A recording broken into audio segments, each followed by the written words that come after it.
West Coast Cookbook and Speakeasy with Chef Justice Putnam. Netrootsradio.com.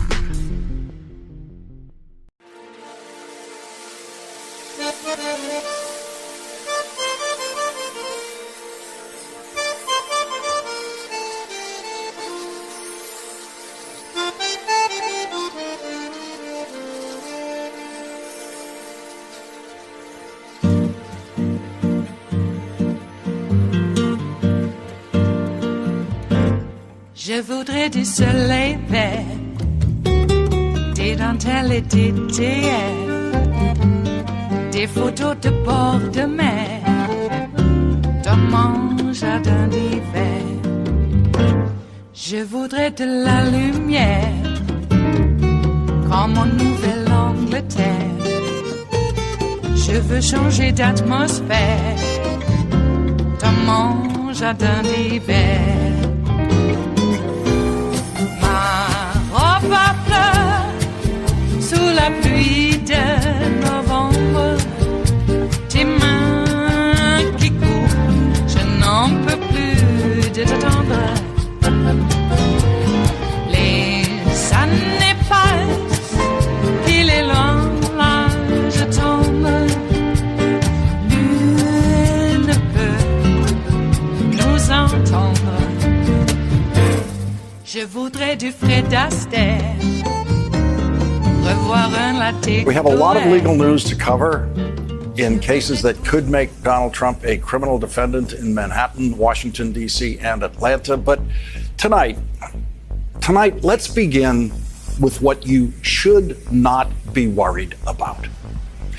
It was a weekend of high anxiety news for millions of people concerned with the rule of law in this country, beginning with Donald Trump's social media posting on Saturday morning announcing that he was going to be arrested on Tuesday and charged with crimes for the first time in his life by Manhattan District Attorney Alvin Bragg. In that social media announcement, Donald Trump called for protest. Now, of course, many heard echoes of Donald Trump's call for protest on January 6th, when a Trump mob attacked the Capitol in Washington, D.C. But don't worry, do not worry about something like that happening again in Manhattan. So far, Donald Trump's call for protest has been answered only by the New York Young Republican Club, with a few of them, very few of them, gathering in Manhattan today, while they were vastly outnumbered by the reporters who were covering their very polite and almost silent protest. The New York City Police Department is the largest police department in America by a giant order of magnitude. There are almost 36,000 New York City police officers. That's not counting any of the administrative personnel working in police headquarters and elsewhere. 36,000 police officers with badges and guns. 36,000. That is 10 times more police officers than all of the police officers in Washington, D.C., including the Capitol Police. There are more police officers on duty in New York City routinely than the total number of police officers and military personnel who rushed to the Capitol on January 6th to get control of the Trump mob.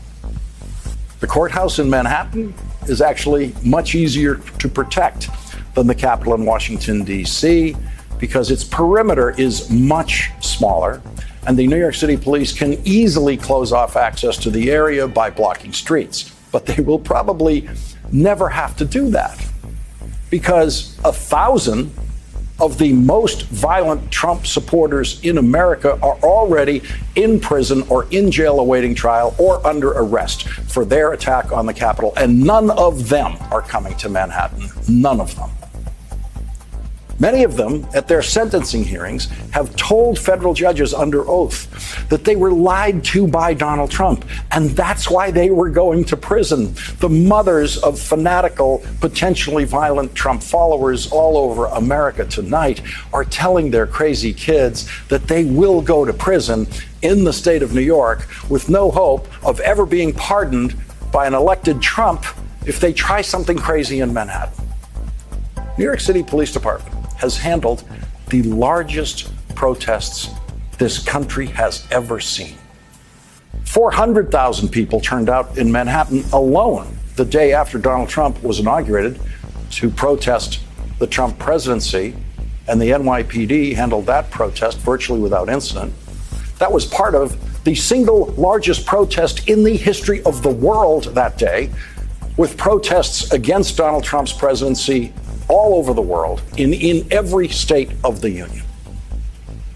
The violent right-wing lunatics who plotted to kidnap and assassinate Gretchen Whitmer, the governor of Michigan, won't be coming to Manhattan to protest for Donald Trump because they're sleeping in prison tonight. Donald Trump had over 3 weeks to summon all of his followers to Washington, D.C. on January 6th, and he only convinced a couple of thousand of them to actually physically go up to the Capitol and attack the Capitol. That's a couple of thousand out of 74 million people who voted for Donald Trump. More than 99% of Trump voters would never dream of lifting a finger in violent protest for Donald Trump. In fact, more than 99% of Trump voters have never been to a Trump rally and are never going to go to a Trump rally. Don't worry about them pouring into Manhattan. The New York Young Republican Club might hold another event after the fun of attracting some cameras today. But you don't have to worry about Trump voters in any way, ever disrupting life in Manhattan. And you do not have to worry about Trump protesters slowing down for 1 second anyone working in the Manhattan District Attorney's Office or the grand jurors who are hearing the case. Here's what Kevin McCarthy said about protests for Trump. I don't think people should protest this, no. Kevin McCarthy knows that violent mobs protesting for Donald Trump are very bad for Republican election prospects. And so far, Trump supporters are following Kevin McCarthy on this one, not Donald Trump. But Kevin McCarthy also made a statement this weekend that worried people concerned about the rule of law. Hours after Donald Trump predicted his own arrest, Kevin McCarthy tweeted an attack on the Manhattan District Attorney and said, "I'm directing relevant committees to immediately investigate if federal funds are being used to subvert our democracy by interfering in elections with politically motivated prosecutors." That was Saturday. And today, the most childish committee chairman in the history of the House of Representatives delivered on Kevin McCarthy's threat with this letter, right here, this letter. It's not a subpoena, it's a letter to Alvin L. Bragg Jr., District Attorney, New York County. This letter says, "Dear Mr. Bragg, you are reportedly about to engage in an unprecedented abuse of prosecutorial authority. The indictment of a former president of the United States and current declared candidate for that office. If these reports are accurate, we expect that you will testify about what plainly appears to be a politically motivated prosecutorial decision." The weekend was filled with angst by some observers worried about congressional interference in a criminal prosecution in New York City, which will surely be followed by congressional interference in a possible prosecution in Atlanta. If Nancy Pelosi had gotten this letter, if she'd received this letter, this is what she would do with it. That would get the Pelosi writ faster than any paper she has handled since the Trump State of the Union address. Please do not worry about a single word in this joke of a letter authored by the chief Republican buffoon on the House Judiciary Committee, Jim Jordan, and co-signed by 2 other equally buffoonish chairmen of other committees who will never, ever hear a word of testimony that they so timidly requested in their completely unthreatening letter today. We expect that you will testify. That's it. They send that to a lawyer. They send that to a district attorney. We expect that you will testify. That's the best that they could do for Donald Trump in the Trump-crazed House of Representatives today. There is no real threat to the rule of law in that letter. Nothing. It is just a silly stunt by people who don't know how to do their jobs. The only thing that would ever have been threatened by such a letter is the law and order image that the Republican Party used to like to claim for itself, but Donald Trump destroyed that a long time ago. So ignore everything that Republicans in the House of Representatives say about any criminal procedure in Manhattan. They have absolutely no power over anything that District Attorney Alvin Bragg does. They know that, and Alvin Bragg knows that. Because Alvin Bragg is a well-trained professional prosecutor, he will not give that letter the Nancy Pelosi treatment. He will simply file it away and never look at it again. So that's what you don't have to worry about tonight. There is going to be a considerable amount of news as we proceed through this year in which Donald Trump is likely to become a criminal defendant in more than one case. On this program, we will either ignore the noise or occasionally, like tonight, address the noise so that you can then ignore it for being the nonsense that it is. What matters from now on, from this night on, is what the prosecutors do and say and what happens in grand jury rooms and in courtrooms. That is all that matters in the year of defendant Trump. Donald Trump will produce nothing but noise. So the healthy approach is to ignore just about everything he says. Republican politicians will produce nothing but noise in reaction to possible Trump prosecutions. And so the road to sanity there includes ignoring what all of them have to say. Do not overreact into thinking that they are somehow threatening the rule of law in this country when they say something utterly childish that they are not empowered to actually do.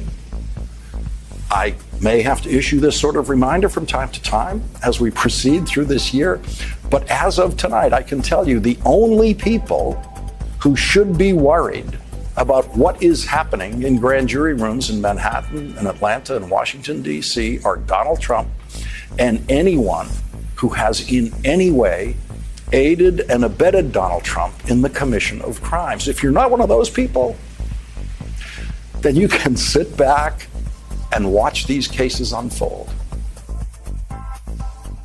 It is Tuesday, the 21st of March of 2023, and you are in West Coast Cookbook and Speakeasy. I am your chef de cuisine, Justice Putnam. Gunner the English Bulldog is our snoozing sous chef, and our daily special is Tarrytown Chowder Tuesdays, a small, scant dash, a mere pinch of hot smoked Hungarian paprika will make all the difference in the world. It always has, and it always will. Okay, well, we got the niceties out of the way. Let's get down to some particulars. And one particular is that I mentioned yesterday about some personal business of taking my mom in for a medical appointment because of some swelling, and we feared it was congestive heart issues, and that's indeed what it was. So they kept her overnight, did an EKG on her, and they're going to be adjusting her furosemide, as I had alluded to yesterday. I didn't know that they were going to keep her, though. But, okay, yeah, here, have some furosemide. We'll up the dosage. But fortunately, she's not so bad off, but they still wanted to keep her for observation. Oh, her potassium level was perilously low, and we don't know why that was. So I got to make sure she's getting enough in her diet, and if not, then we will have to supplement it.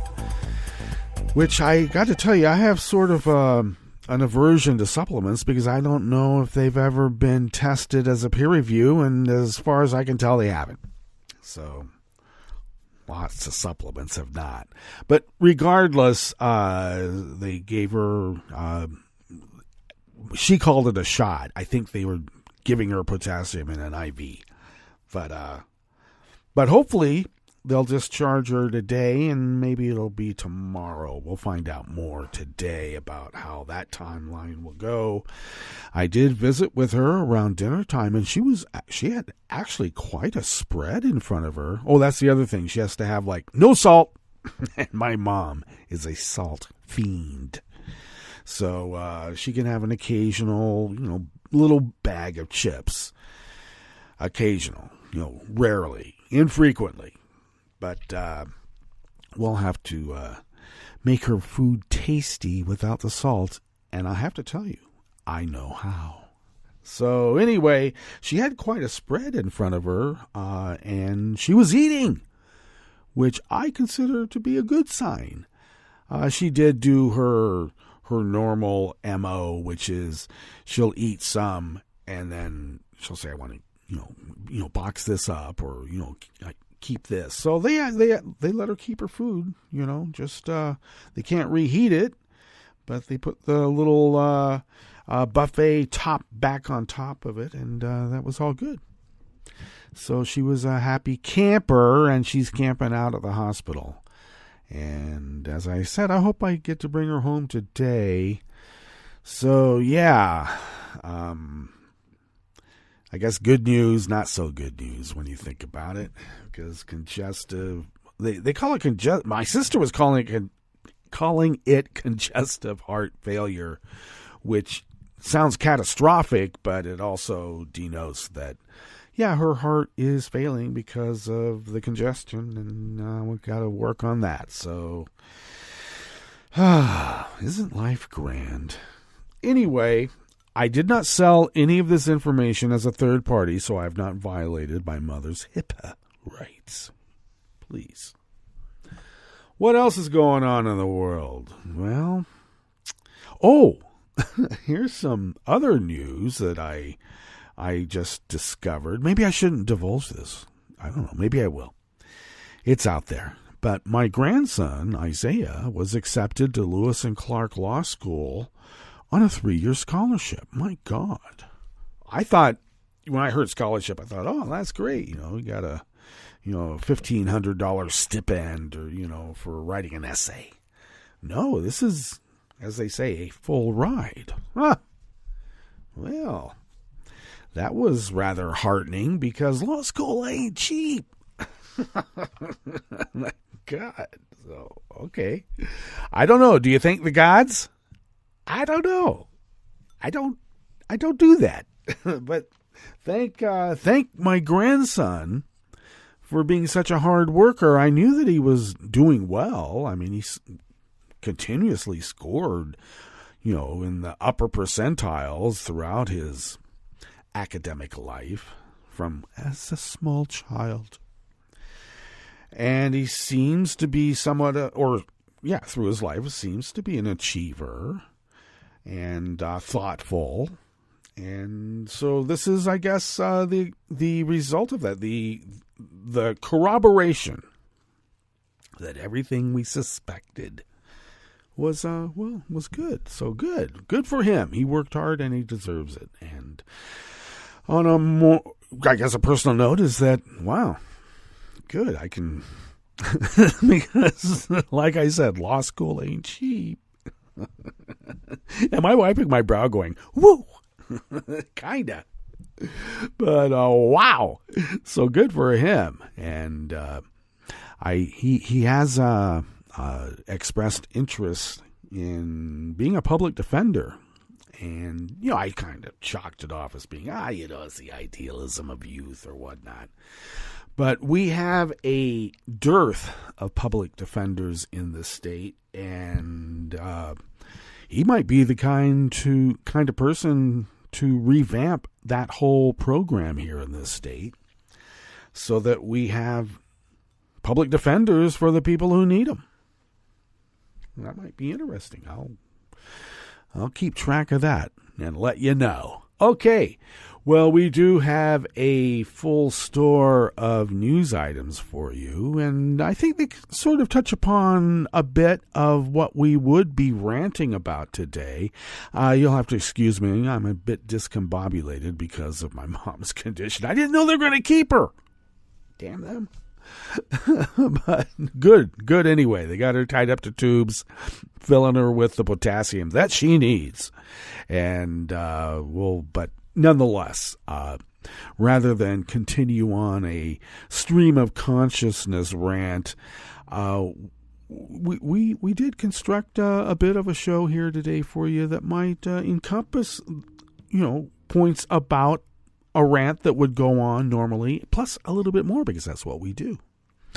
Well, at the top of the menu here, no one has to worry about a violent Trump mob invading Manhattan.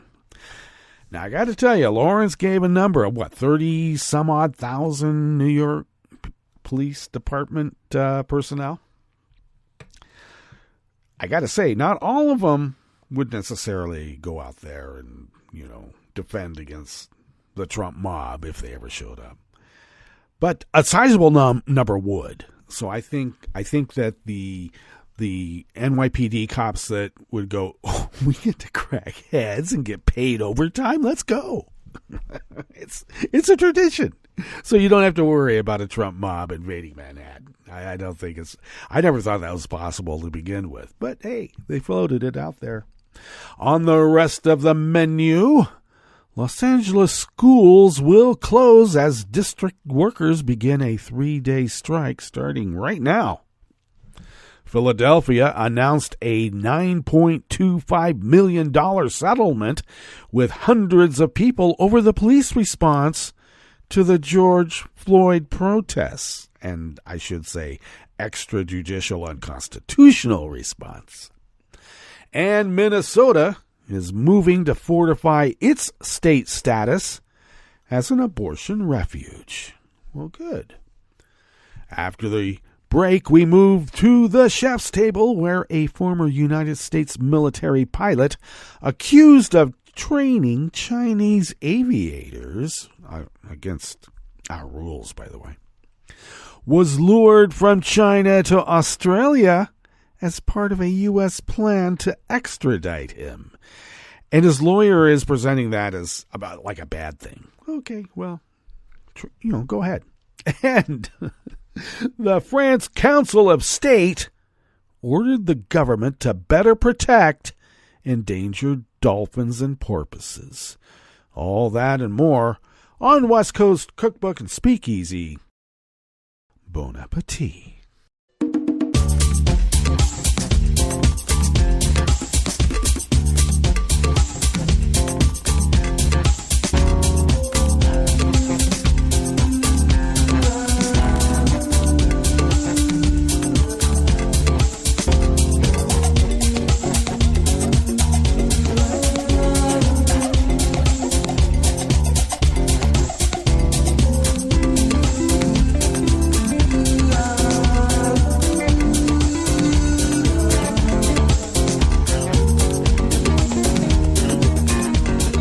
Near the bottom of our homepage at netrootsradio.com, to the right of the page, is the chat room link, and the chat room is monitored by Kelly Lincoln. Thank you, Kelly.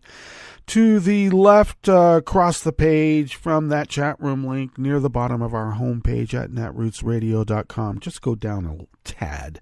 You'll see the link to our Patreon site, and if you could become a recurring Patreon of Netroots Radio, and possibly, I don't know, if you could afford to send us what you might spend on, what could you spend it? How about an espresso type coffee drink, for instance? If you could afford to send those funds to us once a month, all kidding aside, we're able to pool those funds with other like-minded folks who have sent us in a like-minded way. We're able to pool all that together and put a big dent in our bills. They come up monthly and sometimes yearly. So, and sometimes, quarterly. It's just the way they do it.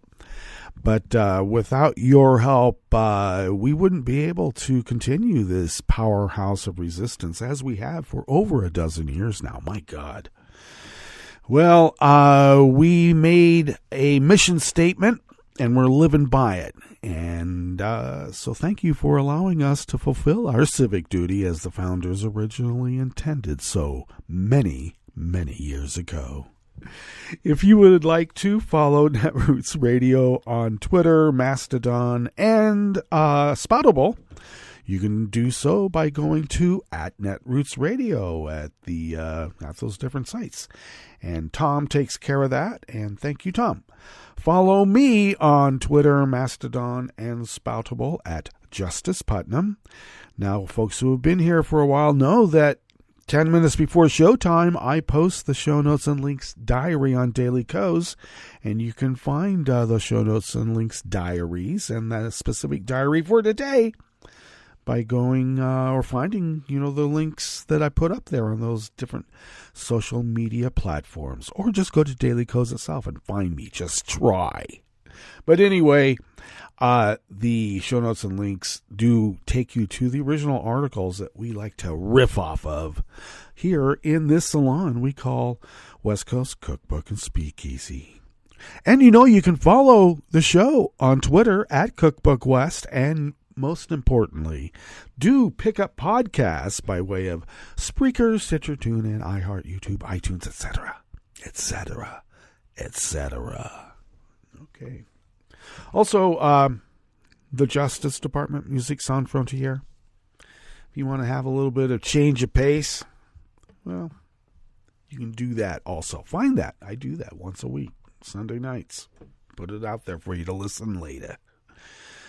All right, this first offering here in the Bistro Cafe of West Coast Cookbook and Speakeasy is by Christopher Weber from the Associated Press. Tens of thousands of workers in the Los Angeles Unified School District walked off the job today, Tuesday, over stalled contract talks, and they are being joined in solidarity by teachers in a 3-day strike that has shut down the nation's second-largest school system. Demonstrations began at a bus yard and are expected at schools across the city by members of Local 99 and the Service Employees International Union, which represents about 30,000 teachers' aides, special education assistants, bus drivers, custodians, cafeteria workers, and other support staff. The workers joined picket lines in a steady rain before dawn, demanding better wages and increased staffing. Some held signs that read, "We keep schools safe. Respect us." The district has more than 500,000 students from Los Angeles, and all are part of 25 other cities and unincorporated county areas. The working conditions have gone down every year. Danielle Murray, a special education assistant who was picketing, told KABC-TV, "We are very understaffed. The custodial staff is a ghost crew, so the schools are dirty. They're doing the best they can." She added, "Some people are saying if you want more money, get a better job. Well, some of us have bachelor's degrees, but we chose to work with a special population that some people don't want to work with. We want to make a difference to those students." Superintendent Alberto M. Carvalho accused the union of refusing to negotiate and said he was prepared to meet at any time of day or night. He said yesterday, Monday, a golden opportunity to make progress was lost. "I believe this strike could have been avoided, but it cannot be avoided without individuals actually speaking to one another," he said. Local 99 said Monday evening, last night, that it was in discussions with state labor regulators over allegations that the district engaged in misconduct that has impeded the rights of workers to engage in legally protected union-related activities. "We want to be clear that we are not in negotiations with LAUSD," the union said in a statement. "We continue to be engaged in the impasse process with the state. Those talks would not avoid a walkout," the statement said. During the strike, about 150 of the district's more than 1,000 schools are expected to remain open with adult supervision but no instruction to give students somewhere to go. Dozens of libraries and parks, plus some grab-and-go spots for students to get lunches, also plan to be open to kids to lessen the strain on parents now scrambling to find care. Schools are so much more than centers of education.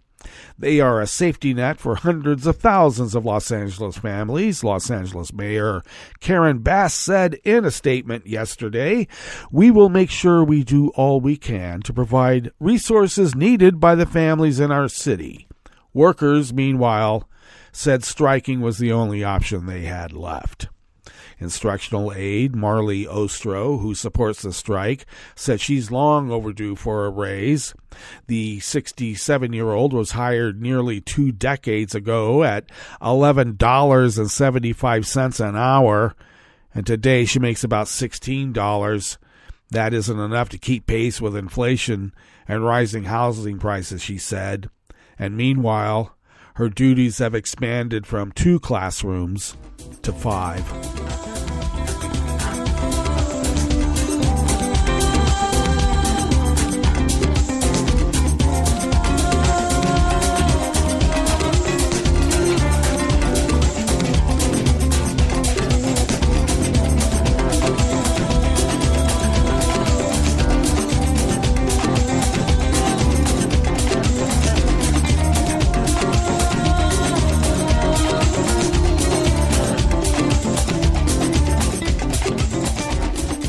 Tote of the Associated Press brings us this next offering here in the Bistro Cafe of West Coast Cookbook and Speakeasy Tarrytown Chowder Tuesdays.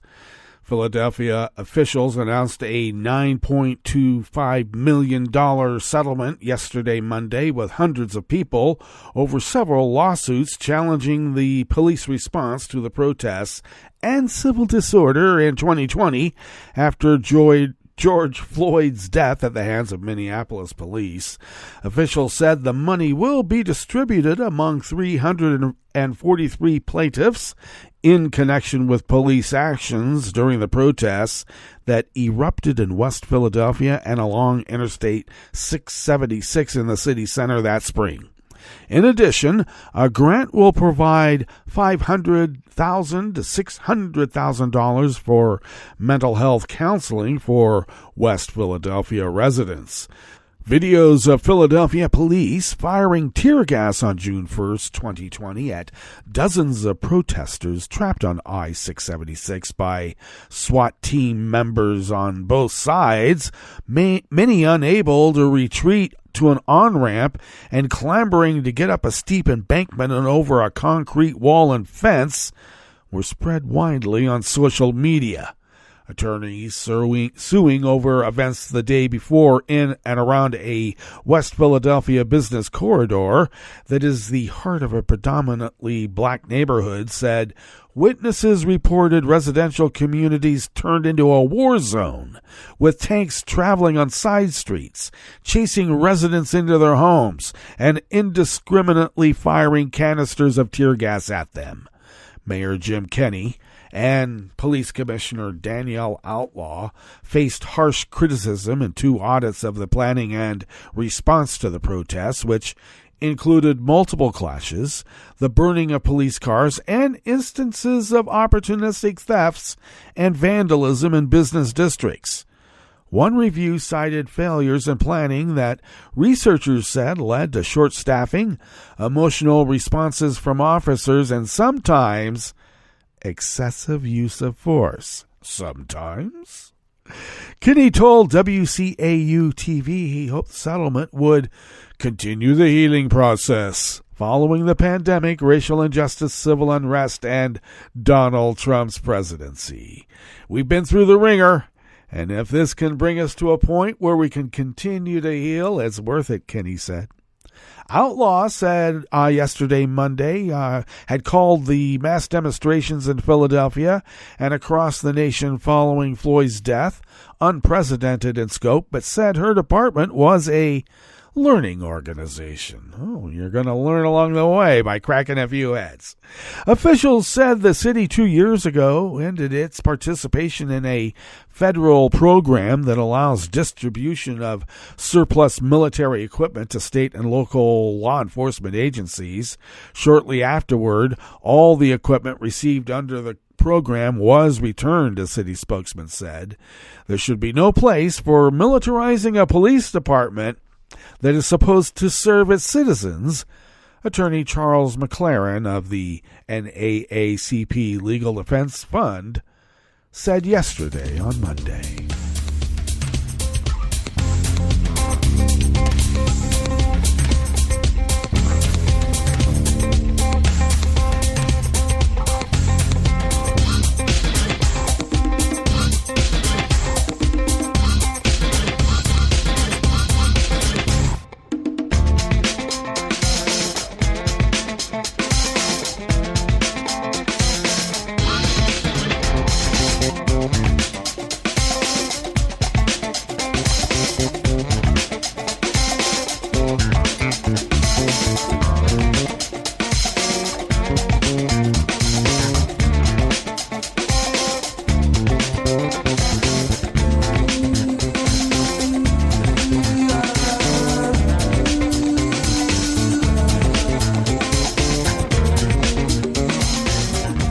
Twardowski of the AP brings us this final offering here in the Bistro Cafe of West Coast Cookbook and Speakeasy.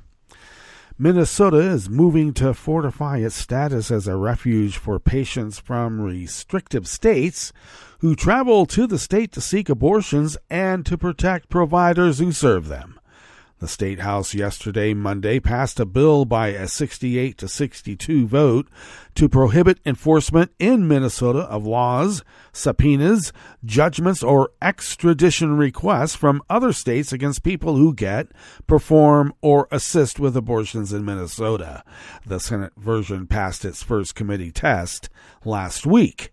The House lead author, Democratic Representative Esther Agbaje of Minneapolis, said at a news conference before the debate that a prime example of what supporters are worried about is a Texas law that deputizes individuals to enforce their state's strict restrictions by allowing them to sue anyone who helps a patient obtain an abortion elsewhere.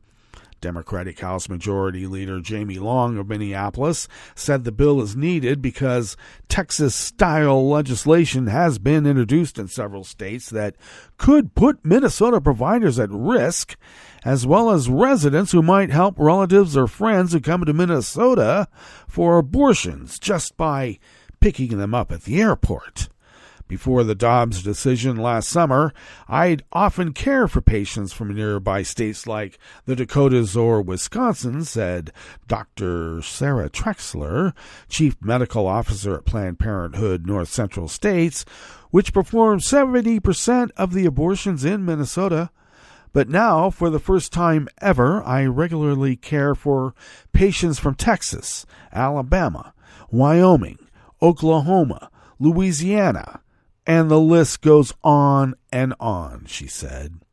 Like Planned Parenthood and other providers, Whole Woman's Health of Minnesota in Bloomington has also seen a sharp increase in patients from out of state, more than doubling from 2019 to 26% in 2022. The most remarkable change has come from Texas, where we only saw 2 patients from the state in 2019 to 96 from February 2022 and March of 2023. And that was Ann Hagerstrom Miller, President and CEO of Whole Women's Health Alliance, said in an email. Democrats have made abortion rights one of their top priorities for Minnesota's 2023 legislative session.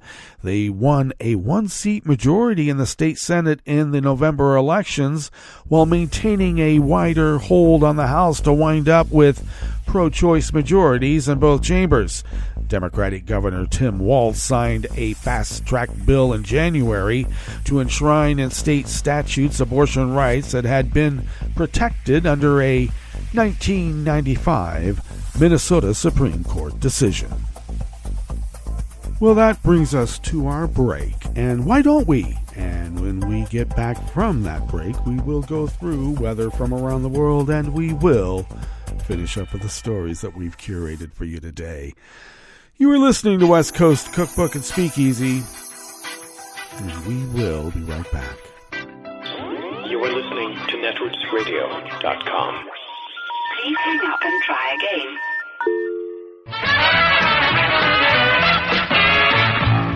From a point at sea to the circles of your mind, a new force is at work for planetary transformation.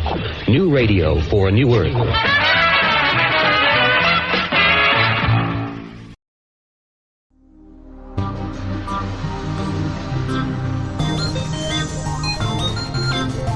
This is Science Quickly, a podcast from Scientific American. I'm Stefano Montali.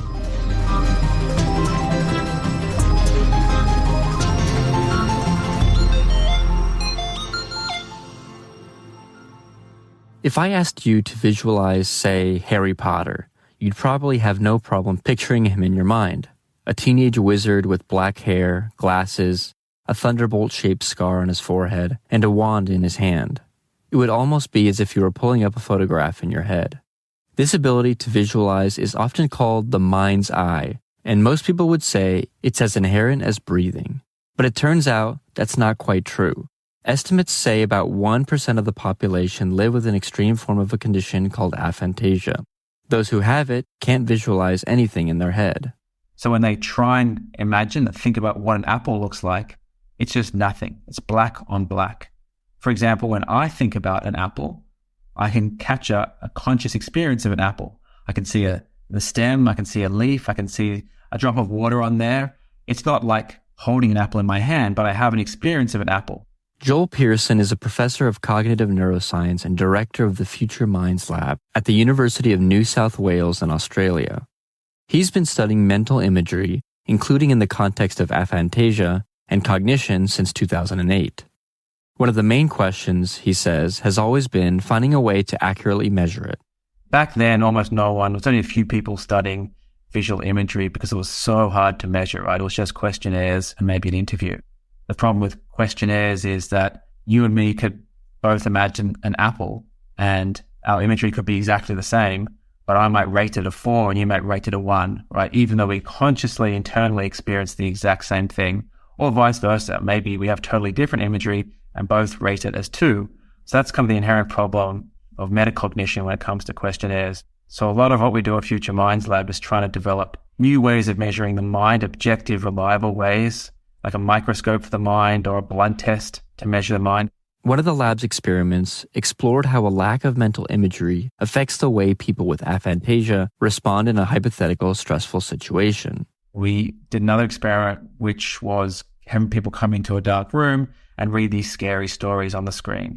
We found that people with imagery, when we measure their skin conductance response, get this nice escalating response during the story. Those with aphantasia get sort of a flatlining, bumpy. Whereas if we show both those group scary images on the screen, both groups go up. So when it's perceptual, no real difference.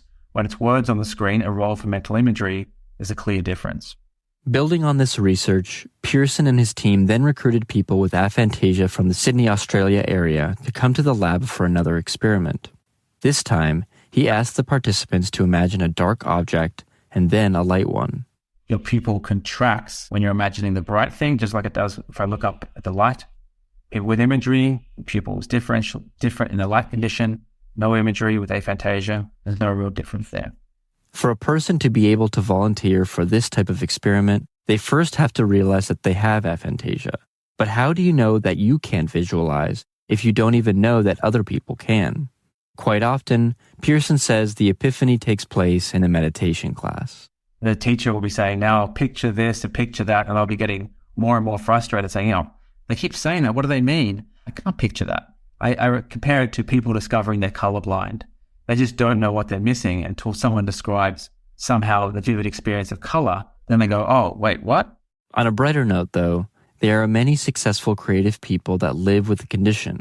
Pixar co-founder Ed Catmull is one. Glenn Keane, A character animator behind films such as The Little Mermaid and Beauty and the Beast is another. So is there a connection between imagery, aphantasia, and creativity?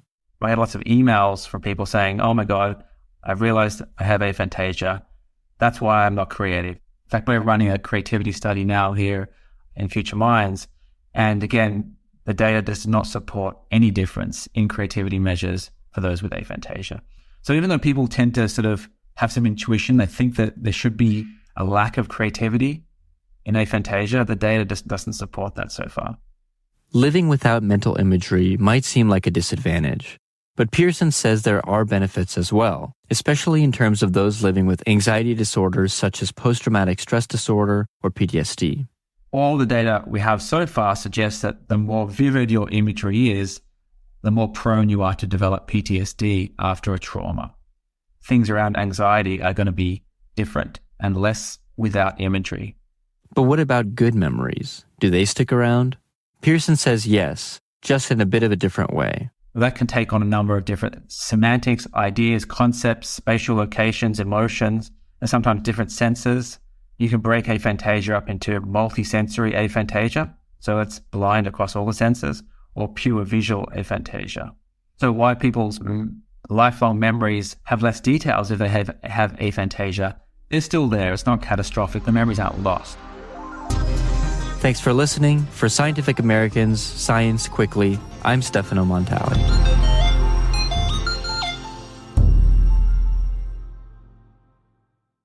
Hi, it's Tom.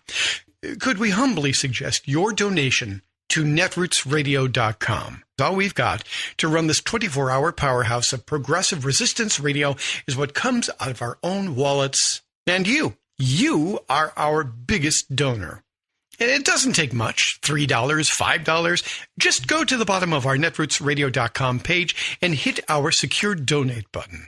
Heck, you can even make a recurring contribution. So donate what you'd like at the bottom of our netrootsradio.com's homepage. Because you are our biggest donor. netrootsradio.com. Together, we are Resistance Radio.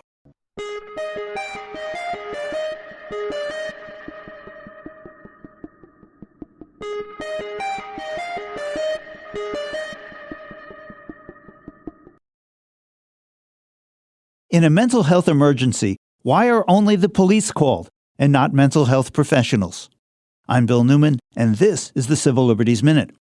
Recently, when 31-year-old Najee Seabrooks of Paterson, New Jersey, locked himself in a bathroom and was threatening to harm himself, claiming he had 3 knives and a gun, the police were called.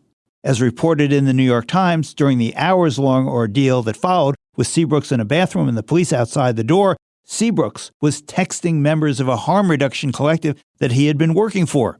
He asked for their help, saying, "I need to hear your voices. I need to see your faces." And Seabrooks' colleagues came to the apartment building and showed the messages to the police, but the police wouldn't let them participate. Rather, a police unit came with high-powered firearms and helmets. Seabrooks peeked out and saw them. Afterwards, the project director said, "Showing a gun to a person going through a mental health crisis like this only increases paranoia and fear." When Seabrooks exited the bathroom and lunged at the police with a knife, they said, "They shot him, and he died." The state attorney general's office is investigating. Hopefully, the investigation can address the question why in Paterson, like many cities and towns across the country, only armed police and not mental health professionals are called to respond to mental health emergencies. How does that make any sense? The Civil Liberties Minute is made possible by the ACLU, because freedom can't protect itself. I'm Rick Smith, and this is Labor History in 2. On this day in labor history, the year was 1960. That was the day of the Sharpeville Massacre in South Africa. Black South Africans were required to carry identification documents. These passes limited who could live or work in designated white areas of the country. This restricted black workers from finding employment, especially in urban areas, if they did not have the required pass. Police would patrol the restricted areas looking for and arresting those without documentation. Black residents organized against this restrictive apartheid regime. At the township of Verning, a large crowd gathered numbering in the thousands. Petrus Tom, a factory worker who had become an organizer for the Metal and Allied Workers Union, described the plans that led up to the demonstration. Inside his factories, workers would wear "Away with the Passes" stickers. They organized at bus stops, urging workers getting off the buses to burn their passes in defiance of the restrictive law. Petrus said it was the strongest campaign I'd ever seen. The organizers called for a demonstration outside the local police station. The plan was to turn themselves in for arrest for refusing to carry the pass. The police fired into the crowd of unarmed protesters, killing 69 people. 200 more were injured. Most of those shot by police were shot in the back as they were trying to flee the gunfire. Thousands of black South Africans were arrested in the days following the protest. Sharpeville became a watershed moment in the anti-apartheid struggle. In 1996, Nelson Mandela chose Sharpeville as the site to sign the country's new constitution. Today is now honored as Human Rights Day in South Africa. Labor History in 2 brought to you by the Illinois Labor History Society and The Rick Smith Show.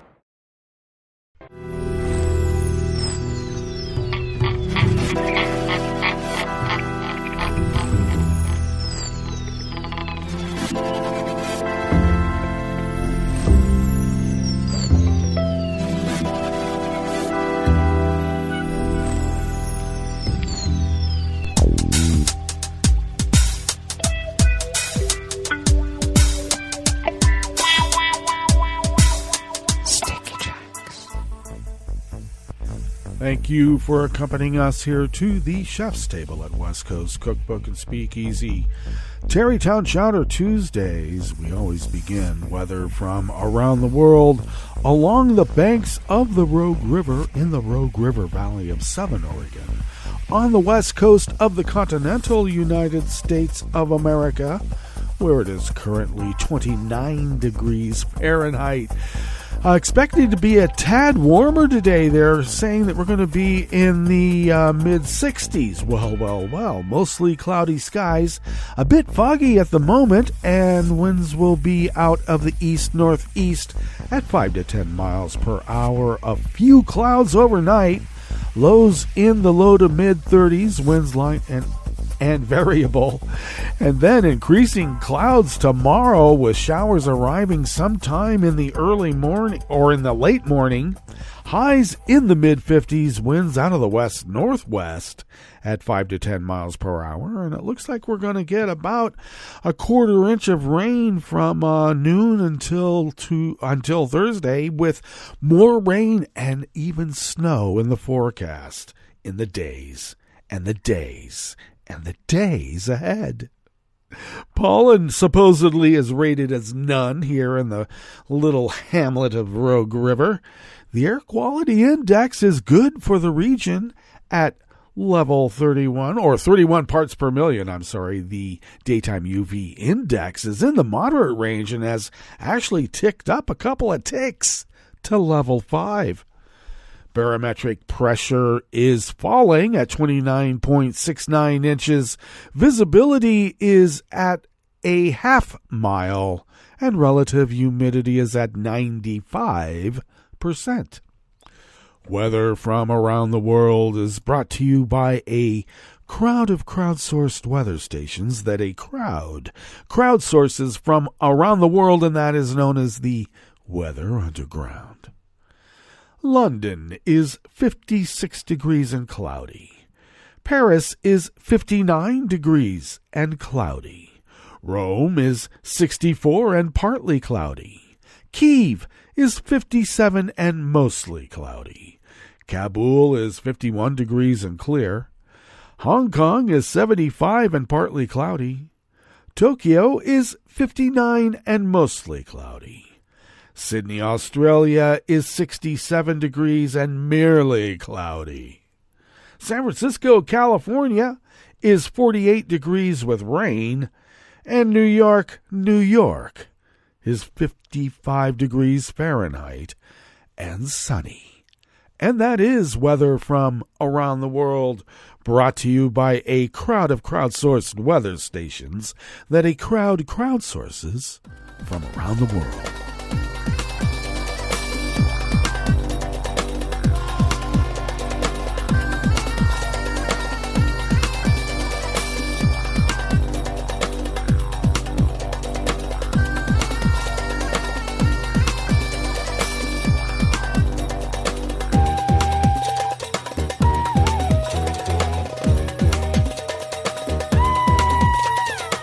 up at the Associated Press brings us this first amuse-bouche here at the Chef's Table at West Coast Cookbook and Speakeasy, Tarrytown Chowder Tuesdays.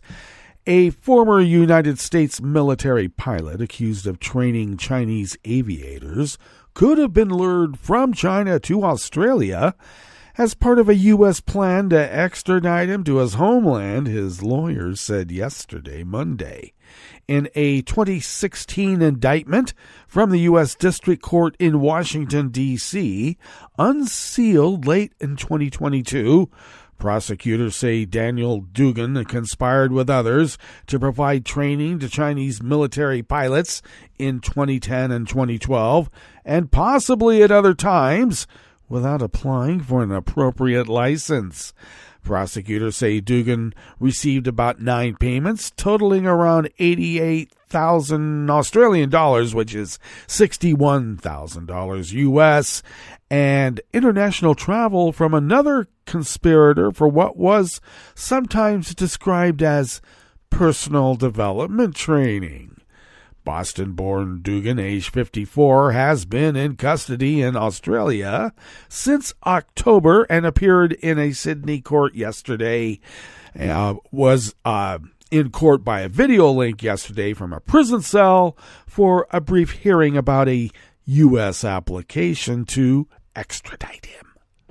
His lawyer, Dennis Morales, told reporters outside the court that Dugan returned from China in 2022 to work in Australia after he received an Australian security clearance for an aviation license. A few days after his arrival, the clearance granted by the Australian Security Intelligence Organization, the nation's main domestic spy agency, was removed, Morales said. It's striking to us that a sequence of events like that could occur, Morales said in an unknown accent, but we're going to do it anyway. We are exploring at this stage whether he was lured back to Australia by the U.S., where the U.S. knew he would be in a jurisdiction where he would be capable of being extradited back. Dugan served in the U.S. Marines for 12 years before immigrating to Australia in 2002. In January of 2012, he gained Australian citizenship, choosing to give up his U.S. citizenship in the process. The indictment says Dugan traveled to the U.S., China, and South Africa and provided some training to Chinese pilots in South Africa. Dugan has denied the allegations, saying they were political posturing by the United States, which unfairly singled him out. His next court appearance is set for May 1st.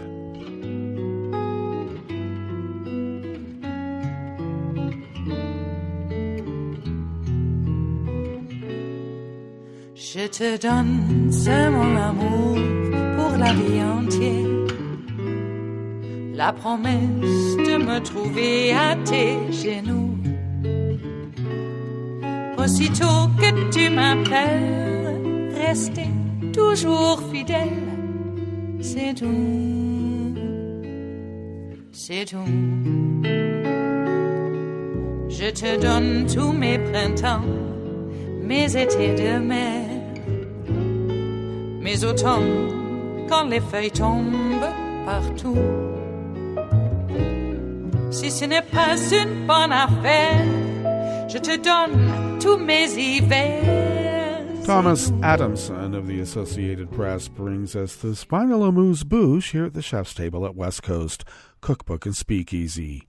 France's highest administrative body yesterday, Monday, ordered the government to better protect endangered dolphins and porpoises in an industrial fishing hub in the Atlantic Ocean that has become controversial over links to mass deaths of the creatures in recent years. The move was welcomed by conservationists who hope it could stop some species becoming extinct in the zone. The Council of State gave government officials 6 months to close areas of fishing in the Bay of Biscay for appropriate periods in order to limit the number of deaths of common dolphins, bottlenose dolphins and harbor porpoises that are victims of accidental capture during fishing. It also required them to compile a reliable estimate of the annual number of accidental catches. Government-affiliated scientists estimate that some 10,000 dolphins and porpoises are killed on average every year in that maritime zone of western France alone. One recent year recorded 18,000 deaths. They're widely blamed on the fishing industry. Well, this is what happens when you allow indiscriminate long trawling, so let's not be indiscriminate, and maybe not even long trawl. That's just me. Well, that brings us to the end of our broadcast period for the day, but you do know Netroots Radio broadcasts on, and we will meet up here tomorrow for Smothered Benedict Wednesdays. So do stay tuned to Netroots Radio all day and all night for all the breaking news as it breaks, and we will meet up here tomorrow, right here in West Coast Cookbook and Speakeasy. Bon appetit.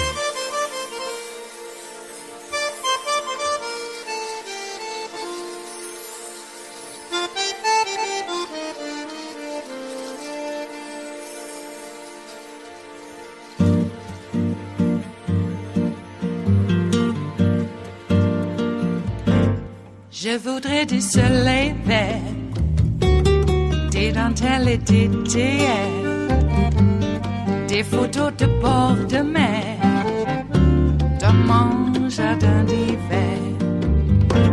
Je voudrais de la lumière, comme en Nouvelle-Angleterre. Je veux changer d'atmosphère, dans mon jardin d'hiver.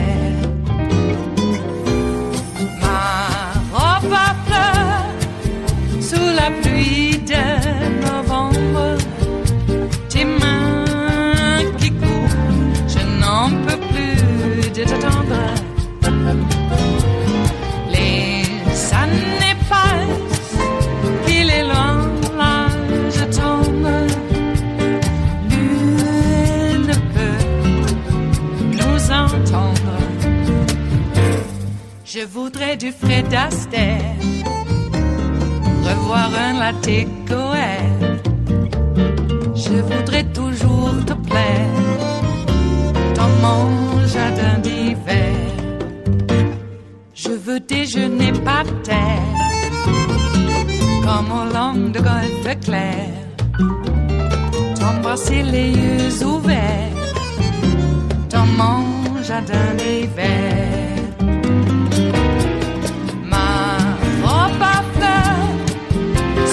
Pluie de novembre, tes mains qui courent, je n'en peux plus de t'attendre. Les années passent, il est loin, là je tombe. Nul ne peut nous entendre. Ba-da-da-dum-di-da-dum. Ba-da-da-dum-di-da-dum. Ba-da-da-dum-di-da-dum. Dans mon jardin d'hiver. Ba-da-da-dum-di-da-dum. Ba-da-da-dum-di-da-dum.